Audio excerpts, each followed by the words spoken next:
That's my favorite part. Cry because you ruined your life and get rotated. To Catch a Predator is a staple of 2000s pop culture. I actually have memories of my parents, making me watch the show so I can learn the dangers of strangers and how to spot a huge creepo. Hello everyone, I'm SP and I am a huge fan of TCAP actually. There's a couple of Preds that I really like watching get busted, and so I still watch it to this day. And so depending on how you guys feel about this video, I'm actually probably going to do more of these, just reviewing my favorite busts on TCAP. Anyhow, we're looking at Rolando Resticuse today.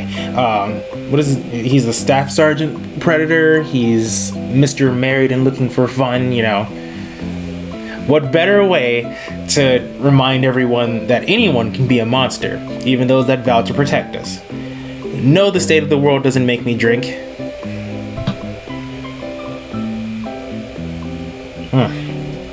That's good water. Anyway, don't forget to subscribe and let's watch. Hello, this is Kitty. I'm over here stroking my dick. I got lotion on my dick right now. I'm just stroking my shit.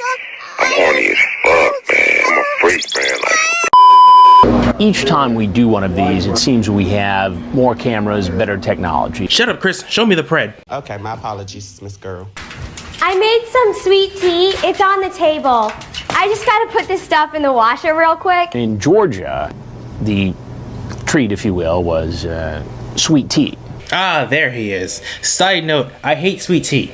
As a northerner living in Texas, God, I'm in hell. Resticuse comes in, sees the tea, pours himself a glass, and makes himself right at home. Can you see why I hate the dude though? Pouring sweet tea like it's a good beverage, and he's short. Ugh. No, for real, that's something that always makes me feel a little gross watching TCAP, is seeing the Preds just be so comfortable while they're getting ready to commit one of the worst crimes ever. Like, can't you be a normal criminal and be like and show a little bit of remorse? Whatever. That's it. Well, iced tea? Oh, how you doing, sir? Good. How much have a seat? Yes, sir. Well, who are you here to see? I was going to meet her. That's it. Meet who? Your daughter. Ugh, once again, just so comfortable. Even when he's telling the guy who he perceives to be her father, that's... Ugh. The whole situation rubs me the wrong way, honestly, and when they act like this, it just makes it so much worse for me. My daughter? Yes. What makes you think it's my daughter? I was just fooling around, sir. Sure, Jan. What does that even mean, fooling around? If you ever want to catch someone in while they're BSing you, always ask them what do they mean when they say an empty statement. But for real, a lot of guys do that when they show up. They just say empty statements like, oh, I'm just fooling around, or oh, I'm just checking it out, or I wasn't gonna do anything. And it's like, what does that mean, especially in this context? Resticuse makes it clear online that he knows what he's doing is wrong. He even tells the decoy not to tell her parents about their meeting because, in his words, it could be considered statutory rape. And that basically seals the deal for how much I don't like this guy. I really don't like when people try fake ignorance. I think you could have seen it in my last video, to be honest. But here he knows what he's doing is wrong. He said it's wrong in the chat logs, and then he walks in like he owns the place.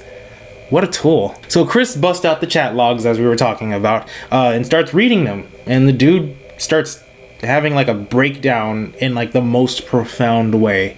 Just watch. No, I need you to stay in the chair, please. Just please. Just sit down, please. Please, sir. I'm divorced. I just divorced yesterday. You're divorced? Yes. And you have children? Yes. Of course he does. But the kneeling is very interesting. There's two schools of thoughts here. One of them, there's a rumor that he offered to give Chris that vacuum powered business, and then the other one is a more realistic one, I would say. He's in the army, and so he's doing a submissive kneel to Chris, which Chris even says that later on in this video. But Chris also has an ego that he likes to stroke, so yeah, I have no idea. Maybe he's praying for mercy internally. Please, why don't you just have a seat in the chair? When I get there, I know the first thing that I will want to do is take a shower, so we can take the shower together. Ugh. And Chris in his chairs. That's one thing a lot of people tend to like debate about in the comments is like, oh, why did you sit around and just, talk? And then the other people are like, why did you run? It makes you look guilty. First off, why are you putting yourself in this type of hypothetical? But second off, I don't think there's any way to come back from this. You gotta pick your punishment. I wasn't going to do it, I swear. I was going to just tell her that I cannot do it. Well, that's not consistent with what's here, page after page after page. Now, it's a little hard to tell what he's saying, but he's just saying, like, I wasn't going to do anything, the usual Predator thing, which I hate when they say that, because it's like, it's in the chat logs, everything you were planning on doing. You showed up.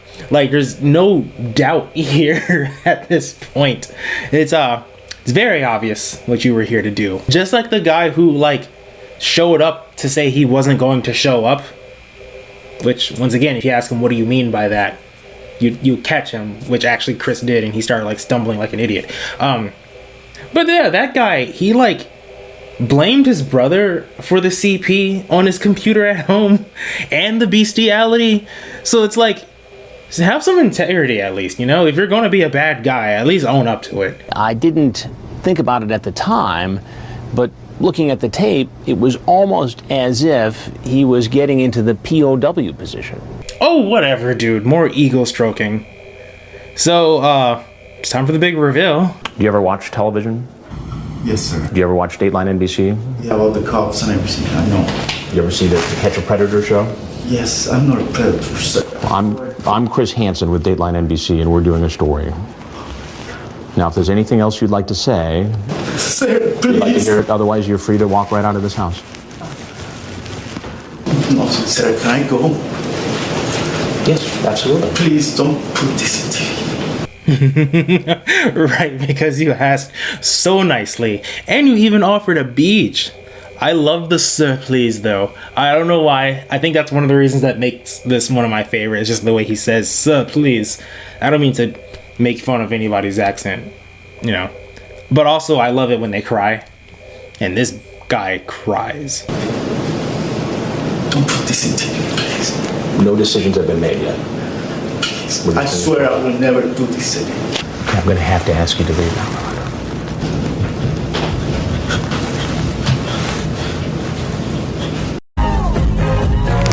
Oh, we've all been there, Rolando. Knees giving out because you offered a beach. Another thing I like is Chris's stock replies, when they're like, oh, please don't put this on the TV, on the news, on the telly. And he's like, we haven't made any decisions yet. Which is almost like a guaranteed, like, yeah. Like, yeah, you're a pretty interesting dude. We're gonna show you. So on to the arrest, which is like another favorite part of this bust. Get on the ground. Please get on the ground now. Get down. Get down. All the way down. Down. Notice the guy with the 2000 Sony camcorder, but that's not my favorite part.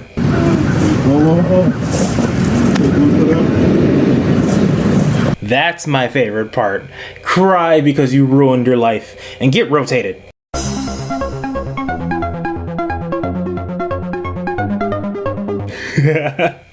So let's see what they find in the car. The tears keep flowing as the police arrest him, but his sob story may seem less convincing once we show you what the police find in his truck. Gifts he brought for a 14-year-old. How about Astroglide? Is that some kind of sexual lubricant? Shoot. My man came to party. I'm honestly glad they caught him. So, yeah. Rolando Arrestor Cruz. Pretty high tier pred. Now, apparently he did flee the country after he served time. And you're probably wondering, like, why flee the country if you've already served time? And here's how that works. When you when you commit wrongdoings, you can commit, god damn it, what's with me? You can cooperate with the law, serve your time, and get out. And, that part of your life is, wiped clean of your hands. But what will never be wiped clean, what you can never escape, is the court of public opinion, excuse me. And that's something you can't get away from. I mean, look at me now. I'm watching this, 15 years later, and I'm still clowning the dude. So yeah, he's not getting away from this. Nor is he getting away from being a little shorty short. This is what he looks like right now. He's 50. Ew, right? Thanks for watching, everyone. Bye.